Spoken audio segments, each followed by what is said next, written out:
We've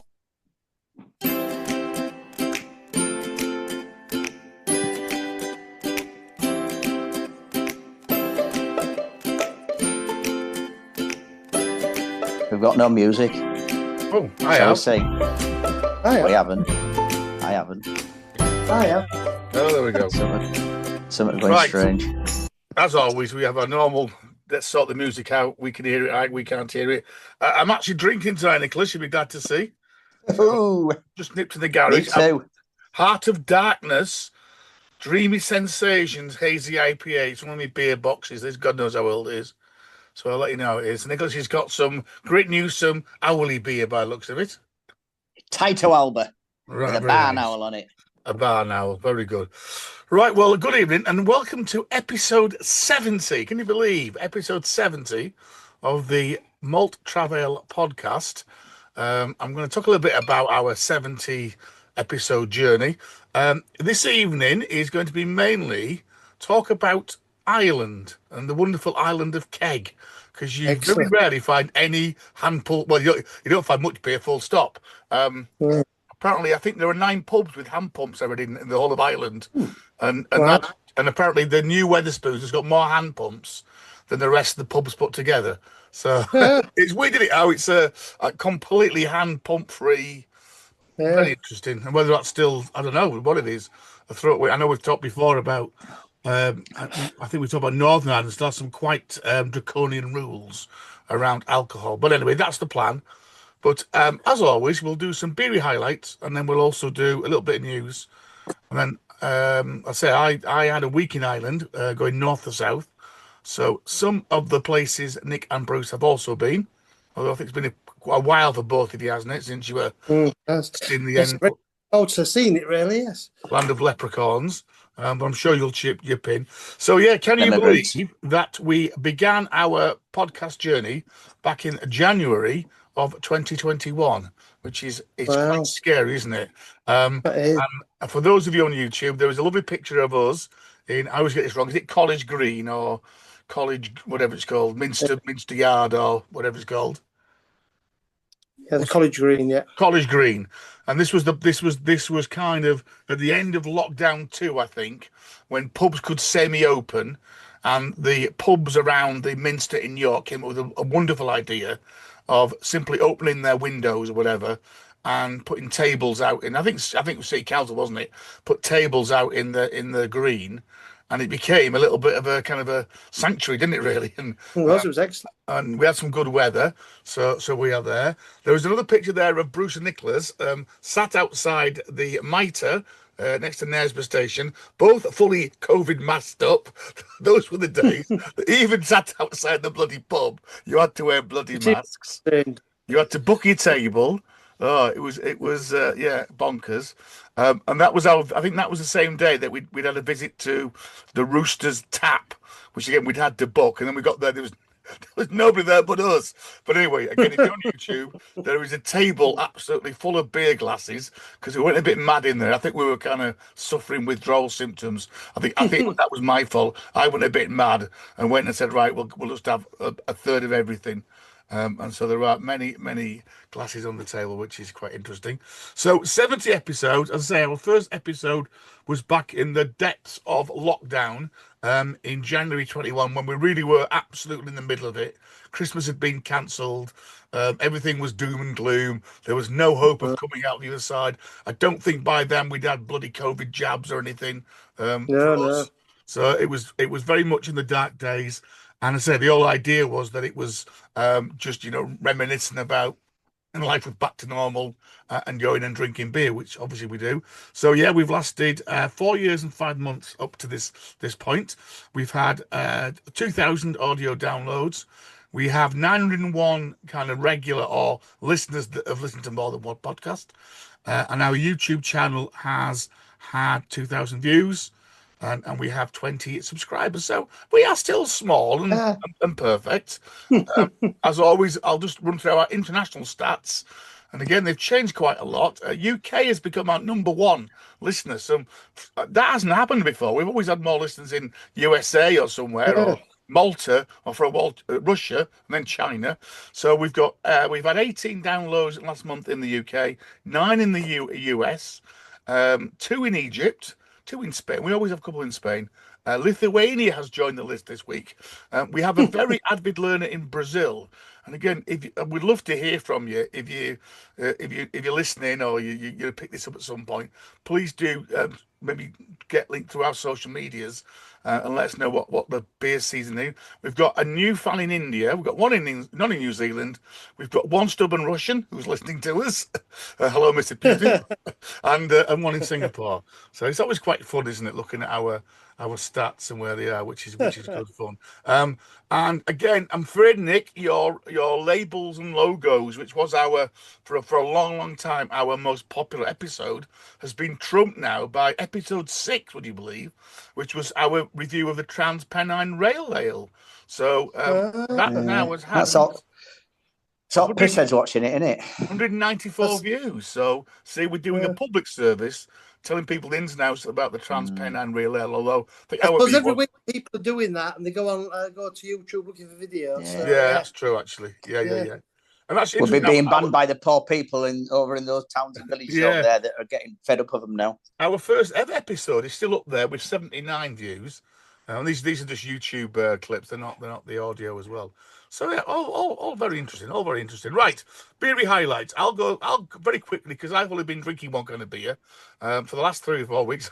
I've been drinking Titanic Century Anniversary Ale because Stoke-on-Trent is 100 years old this year, and it's quite an interesting story that the city had applied to be a city in, I think, something like 1920 and got rejected because it wasn't big enough. And then the king came on a visit and on the whim just said, "Oh, I quite like it here. I love the pots. I'm going to make you a city." And apparently Whitehall and Parliament had no idea about it. And so the king just said, "I'm making you a city." And that was it. So we jumped at the I didn't know King George V spoke like that. Yes, he did. Yes, he was very well spoken. Yes.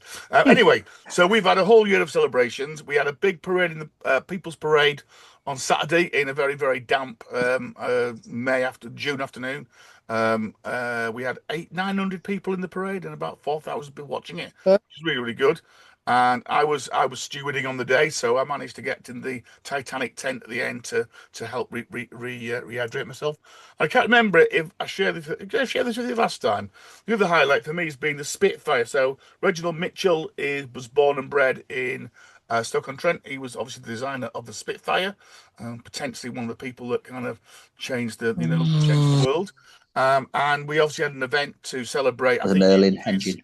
120th birthday it would have been this year for Reginald Mitchell. So and in fact, obviously we have a Wetherspoons in Hanley, Stoke-on-Trent, called the Reginald Mitchell. So we started off in the museum because the museum in Stoke has actually got Spitfire in it and a whole brand new Spitfire gallery. And then we nipped across the road and we had the second part in the Reginald Mitchell. And the person on the screen, if you are watching on YouTube, is Reginald Mitchell's nephew, who is still alive and kicking. And does quite a lot of work around schools and just tells the story of his great uncle. And we had a paper plane competition in Wetherspoons, see which one would fly the furthest. And again, we sampled lots of very nice Titanic Century Ale, which is quite nice ale actually. I'm just going to move our picture, so it's kind of based on a bit of a kind of more, I don't know what the word is, traditional kind of World War II type beer.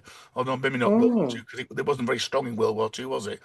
This is a lovely amber ale, 4.7%, which I guess is kind of a proper old-fashioned British bitter, and it is very nice and very Moorish.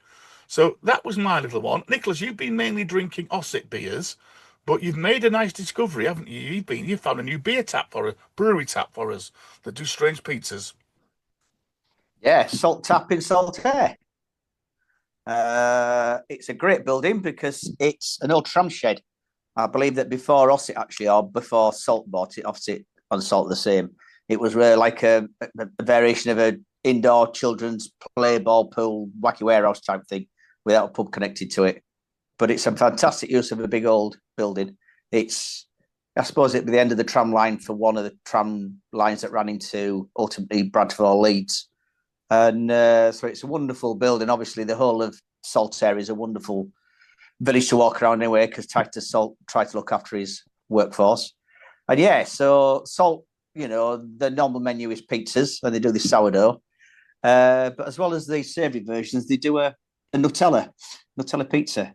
So you imagine a pizza base with a good thick layer of chocolate Nutella sauce on it and fresh strawberries and cream on there. And it works quite well because if it was a sweet base, then it'd just be too sweet. But the salt in the sourdough dough cuts it quite nicely. And as I say, it's a multifunctional building. You can actually sit overlooking the brewery on certain days at the weekend, I think, or you can reserve that area. So it's set up for having private events, private parties, but without affecting the main part of the pub area, should I say, which means obviously they can increase the revenue. It's a shame sometimes when bars have private events and say, oh no, we're closing down. You can't come in because we've got a private event on. They can cope with that and a lot more as well. Good outdoor seating area. The view isn't brilliant because it's on the side of the main road, but at the same time, good old capacity there. And it was certainly ticking over when we went. That was on a Saturday afternoon, I think it was. Alternative fannies, obviously, it's difficult to pull yourself away from fannies, but in terms of getting something to eat, also, there's always that option and a bit more room to spread yourself out. And yeah, I don't mind Ossett beers anyway. They had salt beers on, the Ossett beers, and they had their Riverhead Brewery, which is in Menston, isn't it? Marston, yeah. Marsden, yeah. So they had one of those on the real hill. That's one of their breweries as well. So yeah, all in all good. And then last night I was at the Scarborough Open Air Theatre. Memories of you, Bruce, because the Coors were on. And remember when we used to be going out on a Friday, Saturday night, you used to insist on me coming down to your house at 7 o'clock because, oh, no, we're going out at 7 o'clock. And I used to get round here and you used to be nowhere near bloody ready.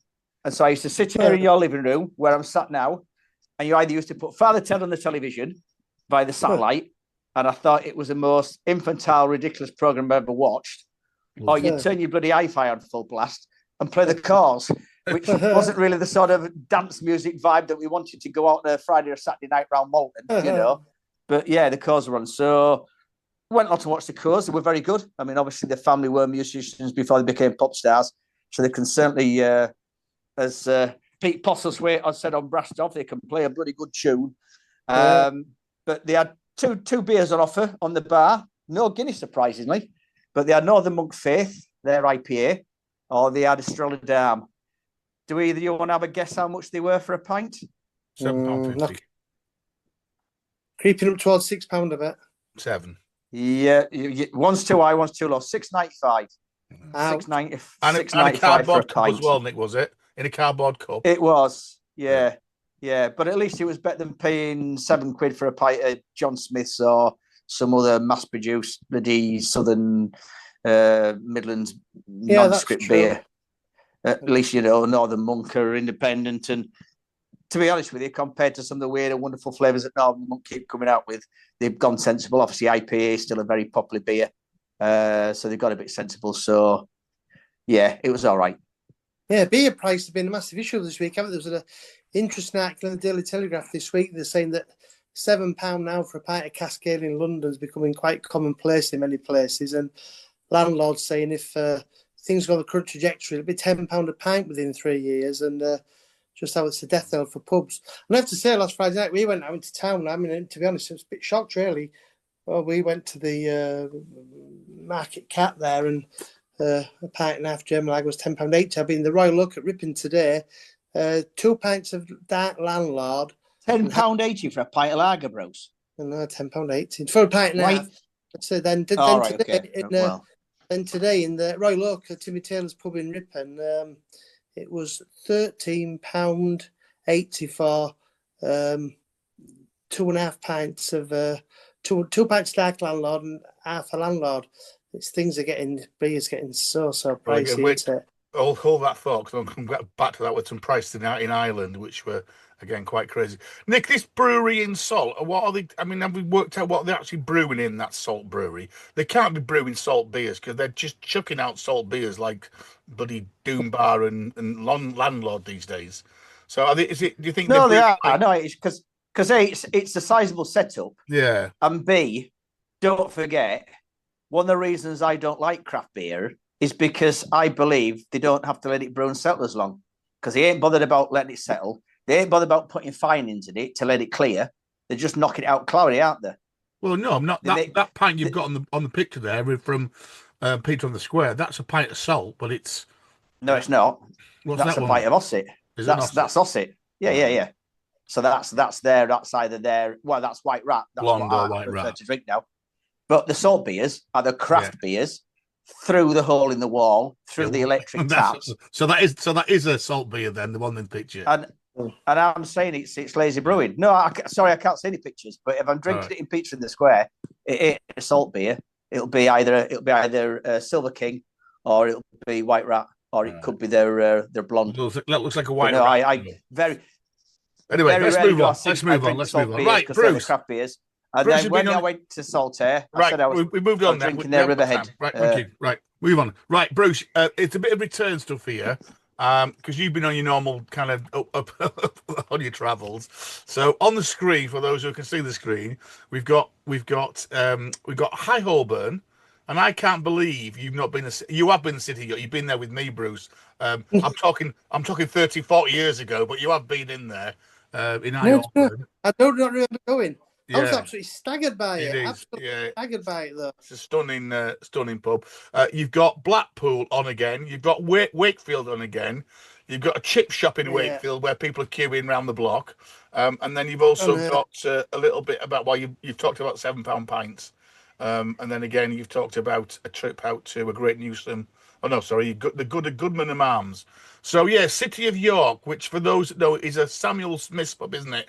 In London, it's kind of on the main High Holborn kind of stretch, and it's near is it not near that funny little bridge in Holborn that's always, I think, is quite picturesque, where you've got buses going over 3 minutes walk from Princess Louise as well. So that's right. Yeah. That's the Holborn Viaduct, where I have got the Viaduct Taverns pub sign up in my loft. I'll bring it down. You can see the bridge that you're talking about. Yeah.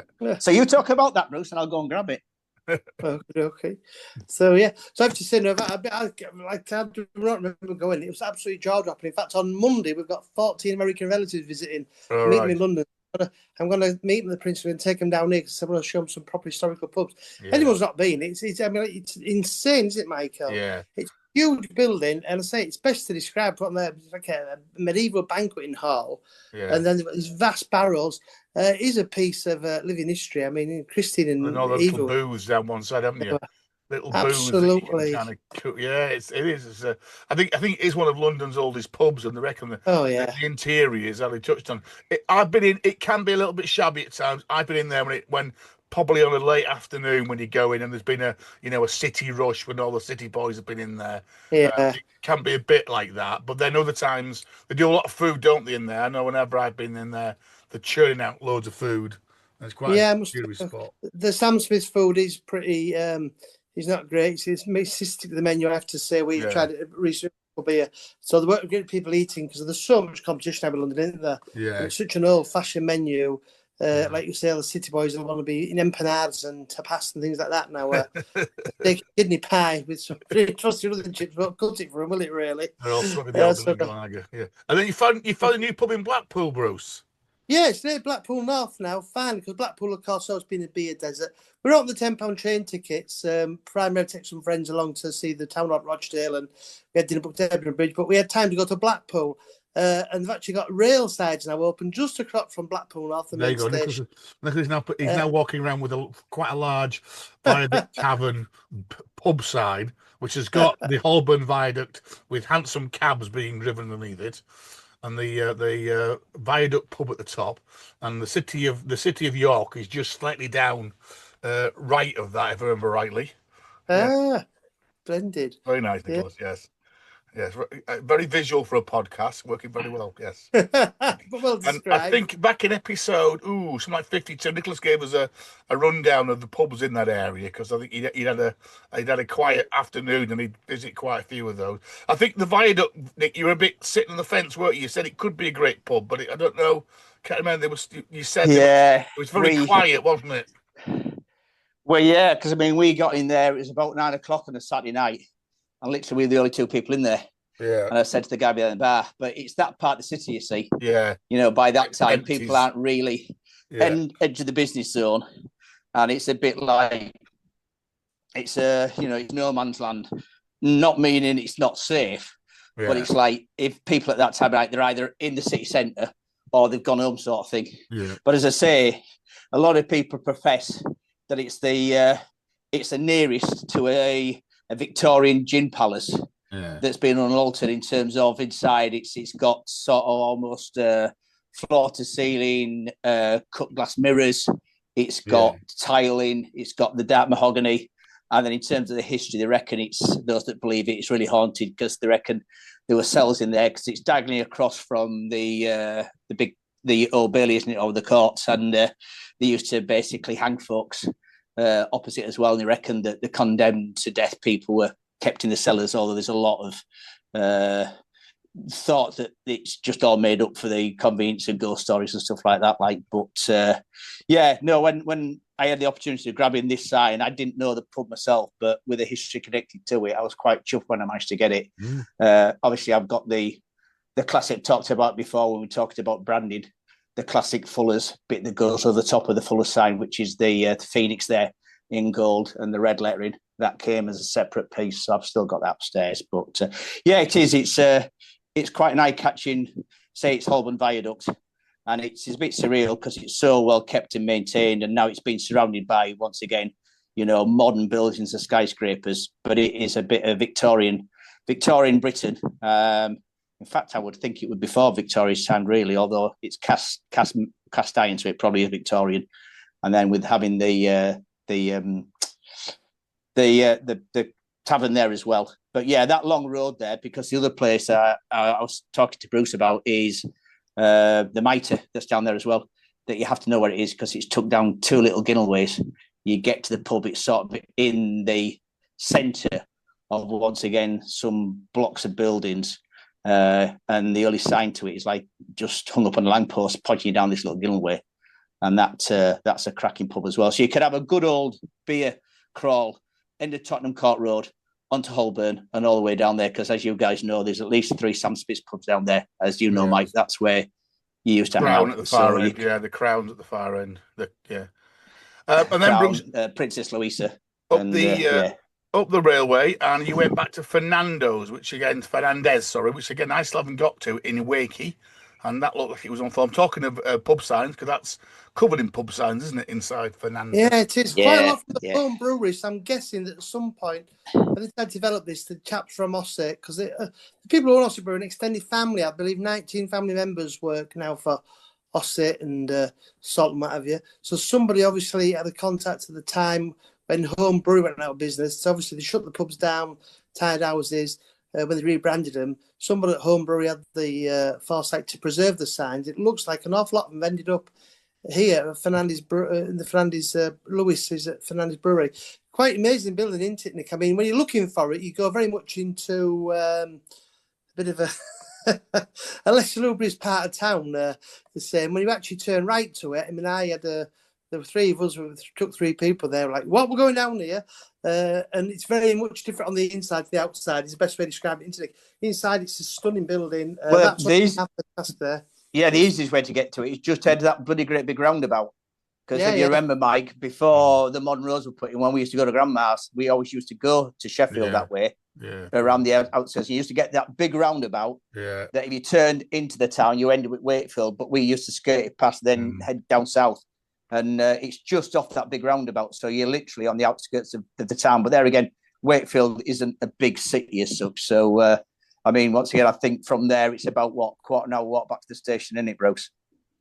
Well, back to Westgate, but there's TP service now that stops at Kirkgate, so they have options now. So it's very close to Kirkgate station, but about 20 minutes walk to Westgate. But it is a fantastic, if you beer lover's paradise, and all the brewery in here. On a Friday tea time, they come round with bread and dripping for everybody. The nicest dripping I've ever had, because the previous I've hated it, but this is the brown stuff on the bottom of the pan. So it's fantastic, and a huge range of beers. You were seeing yourself for the chippy though, Bruce, weren't you?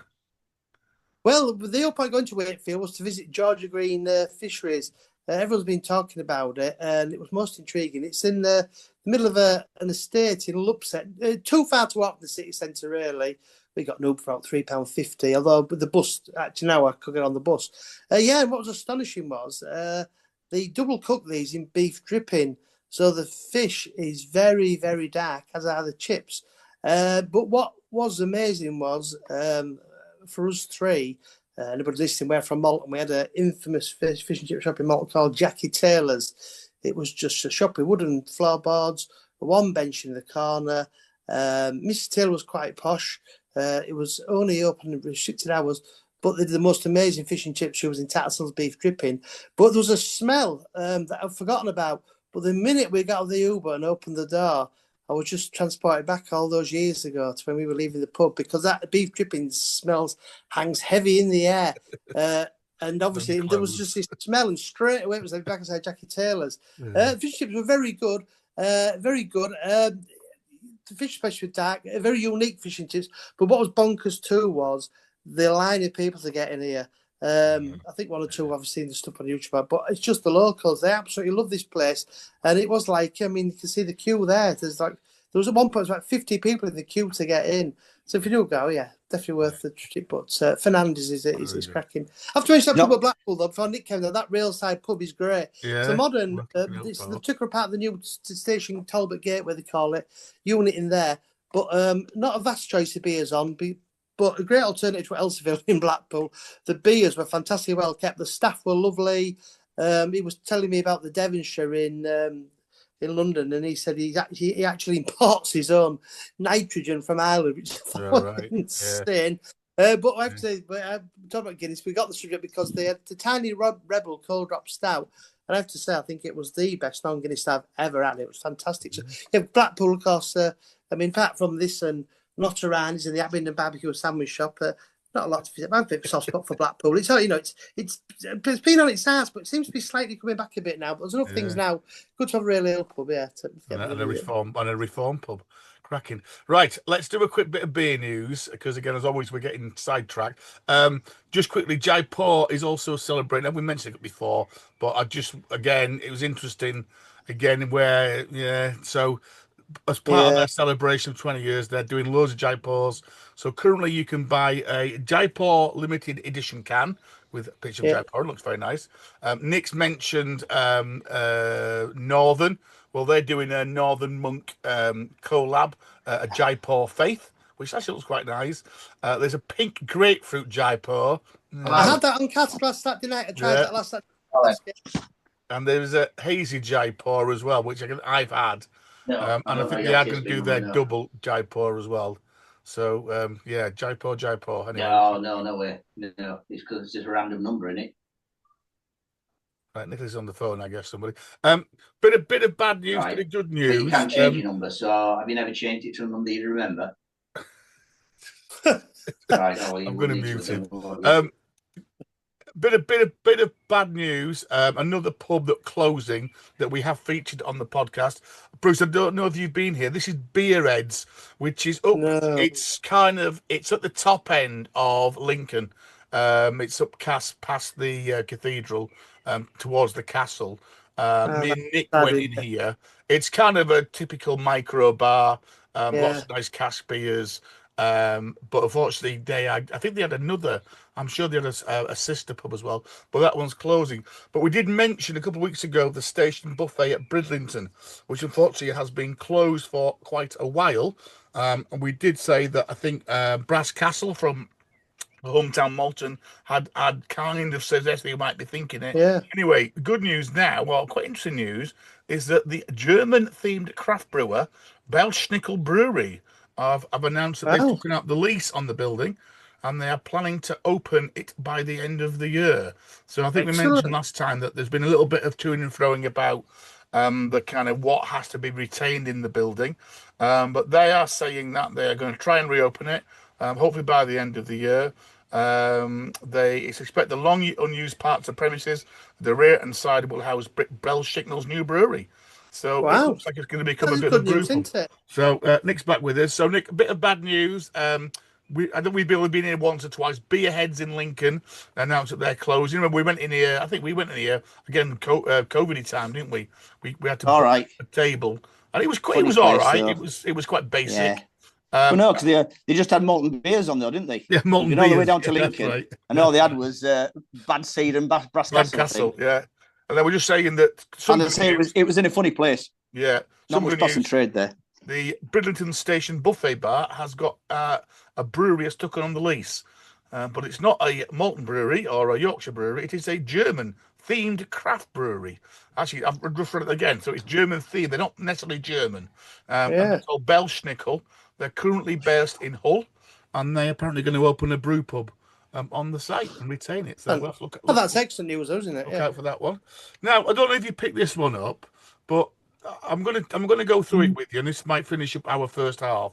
In that, to me, this is the bonkers bit about beer currently, globally and at home. So this flashed up on one of my social media posts because everything now is kind of USA based.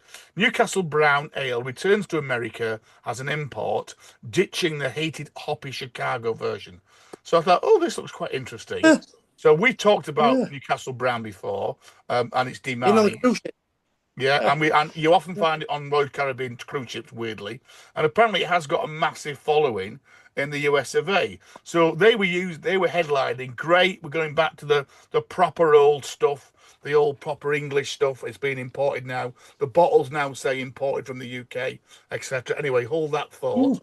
And then it worked out that they'd been brewing it actually in America.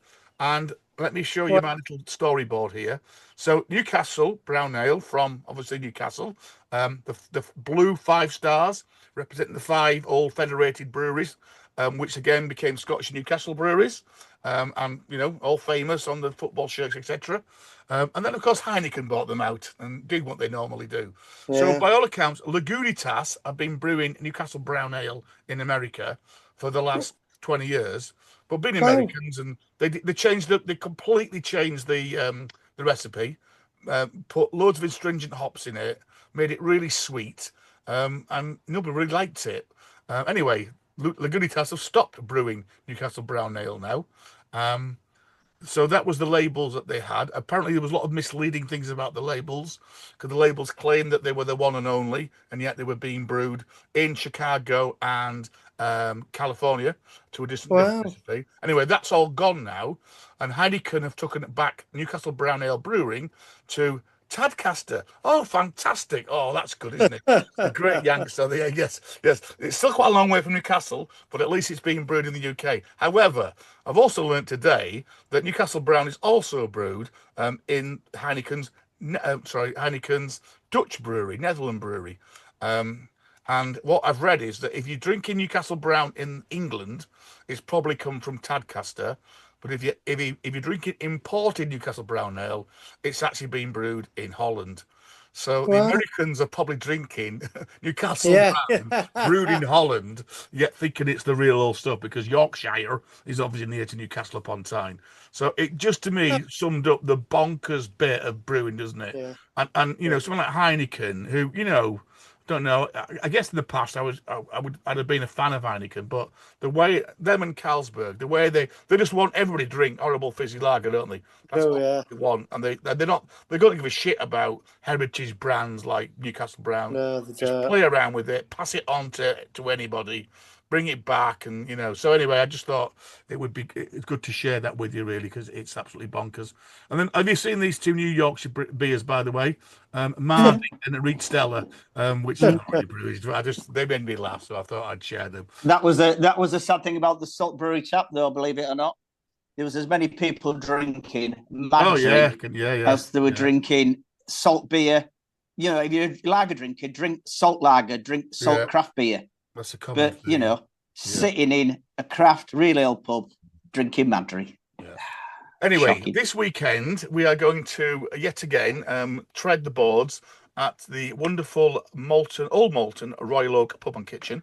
And again, for those on YouTube, this is a proper pub. And as you can see there's a proper flight. I don't think one of Nick's flights there, but I'm sure he probably drank them there. I think you always say Nick, he tries to have a darker light and a kind of middly beer, doesn't he, Steve? And so that was a selection. He's he's got OP on quite regular now because they've promised him his own wooden cask with his Royal Oak name on it. Okay. Because it's from the wood. This is obviously, it's not a new marketing gimmick, but Thixtons have suddenly discovered that this promoting, the old peculiar from the wood is a really good selling point. And Steve reckons he's getting through 2 or 3 barrels quite easily now, even though it's a stronger beer, it's a bit more expensive. And it certainly does make a difference it being out the wood. So I say they promised him for the beer festival his own wooden Royal Oak barrel. I think that one as a dark beer is quite a regular one on there now.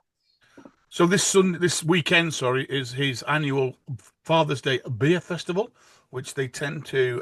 It's normally cider in the bar, and it's beer out the back. And again, I did get a sneak preview of the beer list. So there is a Roosters beer on, there is Daleside, there is Great Newsom, there is North Riding, there is Hairy Bikers, there is quite a few ciders on. I did see a Theakston's on. There's a Pennine on. It looks I thought it was quite a nice choice, Nick. So we will hopefully be enjoying some of that tomorrow night. Bruce has mentioned he might jump on the train or buzz at some point, either Friday or Saturday. He's working tomorrow. Yeah, I might try and get through on Saturday. Right.